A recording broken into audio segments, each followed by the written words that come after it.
Hello everyone, this is English Tutor Hub official channel and welcome back to our English lesson where learning English feels like art. And today, let's learn how to use so, to, either, neither in English grammar.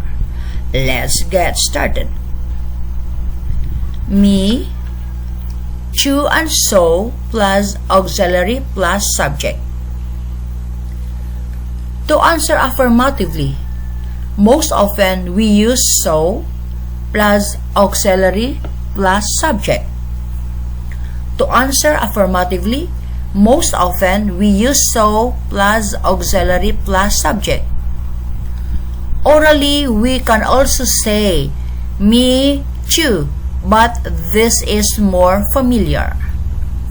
Orally, we can also say me too, but this is more familiar. I'm tired. Me too slash so am I. I'm tired. Me too slash so am I. She can play the piano, so can he. She can play the piano, so can he. We have visited London. So have we. We have visited London. So have we. In the present tense and the preterite, there's no auxiliary in the affirmative starting sentence. We then use the auxiliaries of these two tenses, do, present tense, and did, past tense. In the present tense and the preterite, there's no auxiliary in the affirmative starting sentence. We then use the auxiliaries of these two tenses, do, present tense, and did, past tense. My brother loves coffee, so do I.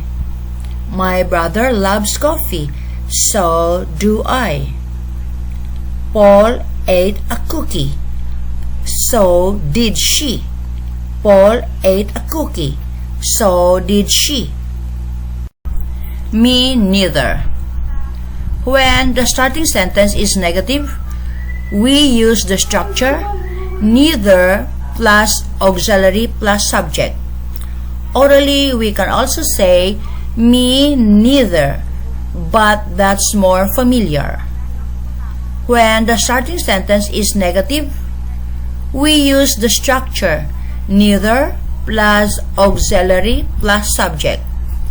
Orally, we can also say me neither, but that's more familiar. I've never been to Italy. Me neither slash neither have I. I've never been to Italy. Me neither slash neither have I. We shouldn't smoke. Neither should I. We shouldn't smoke.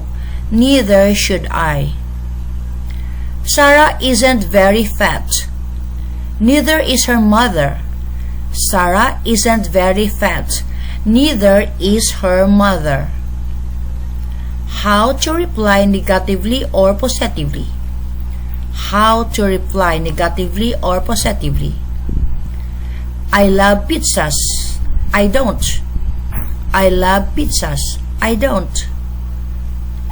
When the sentence is negative, the affirmative form is used in the contradiction answer. Remember to emphasize the I orally. When the sentence is negative, the affirmative form is used in the contradiction answer. Remember to emphasize the I orally. I'm not tired. I am. I'm not tired. I am. An equivalent of yes, it's true. Yes slash no, indeed. An equivalent of yes, it's true. Yes slash no, indeed. When the sentence is affirmative and there is no auxiliary, we use the affirmative form and the auxiliary do. When the sentence is affirmative and there is no auxiliary, we use the affirmative form and the auxiliary do. They succeeded, so they did. They succeeded, so they did. When the sentence is negative and there is, for example, the auxiliary have or another one, we answer with the negative form and the same auxiliary. When the sentence is negative and there is, for example, the auxiliary have or another one, we answer with the negative form and the same auxiliary.